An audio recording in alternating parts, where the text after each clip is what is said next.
नमस्कार दोस्तों, मैं गौतम कुमार आपके अपने YouTube channel success class with Gautam sir में आपका स्वागत करते हैं।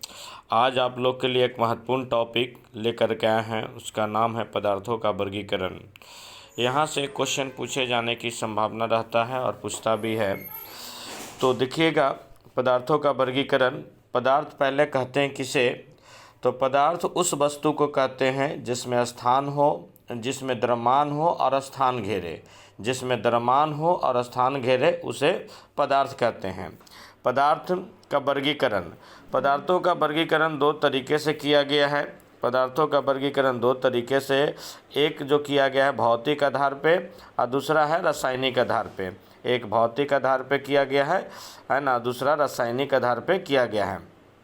भौतिक आधार पे तीन भागों में बांटा गया है: ठोस, द्रव्य और गैस। ठोस, द्रव्य और गैस। ठोस, द्रव्य और गैस। रासायनिक आधार पे दो भागों में बांटा गया: शुद्ध पदार्थ और मिश्रण। शुद्ध पदार्थ और मिश्रण। शुद्ध पदार्थ और मिश्रण। तो इसमें देखना है कि शुद्ध पदार्थ और मिश्रण में शुद्ध पदार्थ को दो भागों में बांटा गया है: तत्व, यौगिक। तत्व, यौगिक। अब तत्व को तीन भागों में बांटा गया है: धातु, अधातु और उपधातु। धातु, अधातु और उपधातु। यौगिक को दो भागों में बांटा गया है: कार्बनिक और अकार्बनिक। कार्बनिक और अकार्बनिक। मिश्रण को दो भागों में बांटा गया है: समांग मिश्रण और विसमांग मिश्रण। समांग मिश्रण और विसमांग मिश्रण। तो चलिए यहाँ पर देखते हैं हम लोग तत्व किसे कहते हैं। सबसे पहली बातें है कि तत्व किसे कहते हैं। तो तत्व जिसका सूत्र हो उसे तत्व कहते हैं, जिसका मतलब संकेत हो, है ना। जैसे Fe का संकेत है, Al का संकेत है, H2, है ना। ये सबका जिसका जिसका संकेत होता है उसे तत्व कहते हैं। ठीक है। अब तत्व के बाद यौगिक, ये दोनों का अंतर बता देते हैं। तीनों का बहुत कन्फ्यूजन होता है। ठीक है। और तत्व के सबसे सूक्ष्मतम कण, तत्व के सबसे सूक्ष्मतम कण को परमाणु कहते हैं। यौगिक, दूसरा वो चीज़ है यौगिक। यौगिक कहा जाता है दो तत्वों के एक निश्चित अनुपात को, दो तत्वों के एक निश्चित अनुपात के मिश्रण से बने पदार्थ को यौगिक कहते हैं। दो तत्वों के एक निश्चित अनुपात से मिलकर बने पदार्थ को यौगिक कहते हैं। ठीक है। यौगिक कहते हैं जिसका सूत्र होता है, या तो इसका सिंपल आप याद रख सकते हैं, जिसका सूत्र होता है उसके यौगिक कहते हैं। जैसे सूत्र होता है H2O, है ना। तो दो गो तत्व, एक तत्व हो गया H2 और दूसरा हो गया ऑक्सीजन। ठीक है। तो दो तत्वों के मिलकर बना और दोनों का अनुपात भी निश्चित है। हाइड्रोजन की संख्या 2 रहेगा, ऑक्सीजन 1 रहेगा, तभी जा कर के जल बनेगा, H2O बनेगा। अगर अनुपात गड़बड़ा जाएगा तो ये जल ना बन के कुछ और बन जाएगा। ठीक है। तो ये इसका तत्व है यौगिक, यानी जिसका सूत्र हो और दो तत्वों का अनुपात मतलब है निश्चित में हो। मिश्रण कह रहा है कि जिसका सूत्र ना हो, जिसका सूत्र ना हो। दो तत्वों से मिलकर बने पदार्थ जिसका सूत्र ना हो उसे मिश्रण कहते हैं। मिश्रण कहते हैं। मिश्रण दो प्रकार का होता है। मिश्रण दो प्रकार का: समांग मिश्रण और विसमांग मिश्रण। समांग मिश्रण और विसमांग मिश्रण। समांग मिश्रण उस पदार्थ को कहते हैं जिसमें पूरी तरीके से घुल जाए, जिसमें पूरी तरीके से घुल जाए, मिल जाए, है ना, उसे समांग कहते हैं। जैसे चीनी या नमक का पानी में घुलना, चीनी या नमक का पानी में घुलना। विसमांग मिश्रण, विसमांग मिश्रण में होता क्या है कि जिसमें पूरी तरह ना घुले, जैसे सीमेंट और बालू का मिलना, सीमेंट और बालू का मिलना, ये आपका है कि विसमांग मिश्रण कहलाता है। ठीक है। ये चीज़ है ये। अब इसके बाद है कि भौतिक आधार पे पदार्थों को तीन भागों में बांटा गया है। भौतिक आधार पर पदार्थों को तीन भागों में बांटा गया है: ठोस, द्रव, गैस। ठोस, द्रव, गैस। देखिए, ये ठोस का फोटो है और ये द्रव में है और ये गैस में है। ठोस में अणु काफ़ी सटे सटे होते हैं, द्रव में उससे और थोड़ा दूर दूर होते हैं और गैस में उससे और ज़्यादा दूर दूर होते हैं। ठीक है। अब हालांकि दो पदार्थों की दो अवस्था का और खोज कर लिया गया है, एक आपका प्लाज्मा और बोस-आइंस्टीन, प्लाज्मा और बोस-आइंस्टीन, ठीक है। चलिए आइए अगला। तो ठोस की परिभाषा क्या कहता है कि ठोस वैसा पदार्थ जिसका आयतन और आकार दोनों निश्चित होते हैं, आयतन और आकार दोनों निश्चित होते हैं उसे ठोस कहते हैं।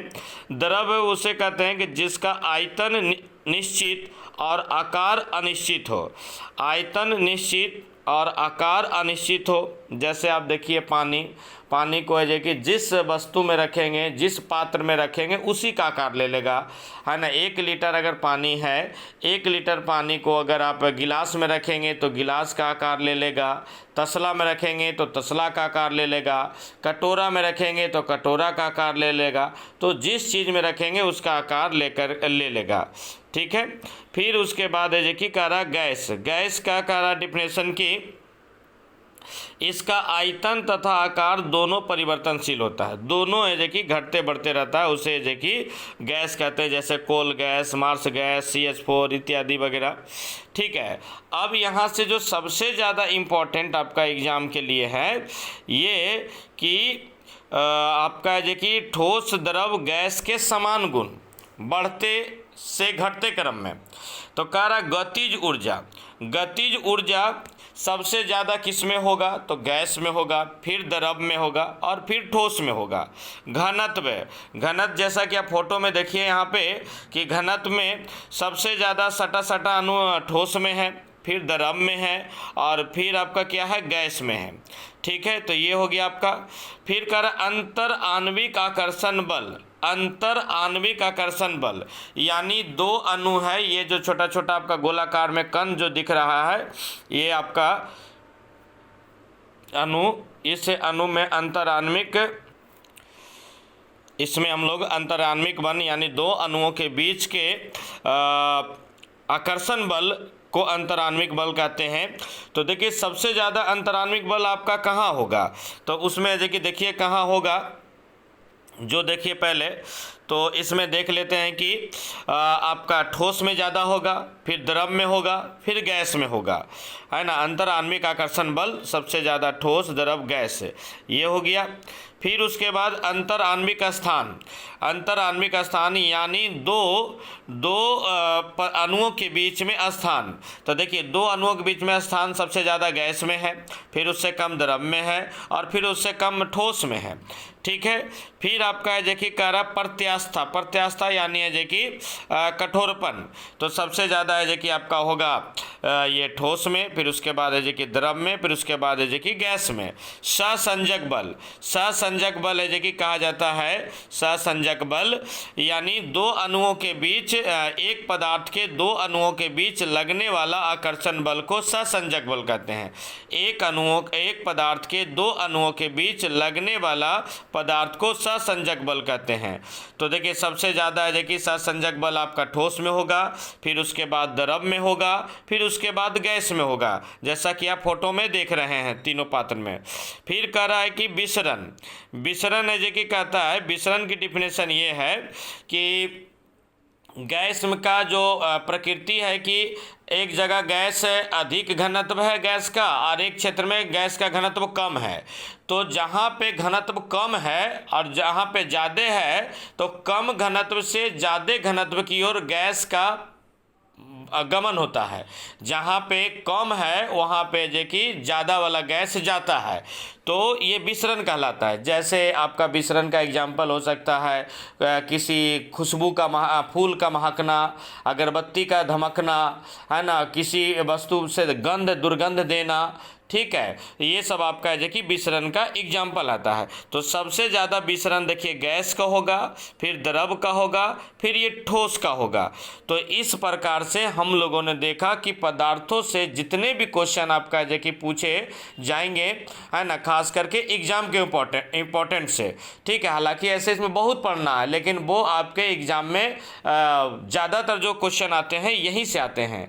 तो ठीक है, फिर मिलते हैं अगले वीडियो में, तब तक के लिए नमस्कार, है ना, जय हिंद। अगर वीडियो अच्छा लगता है तो आप शेयर करें, लाइक करें।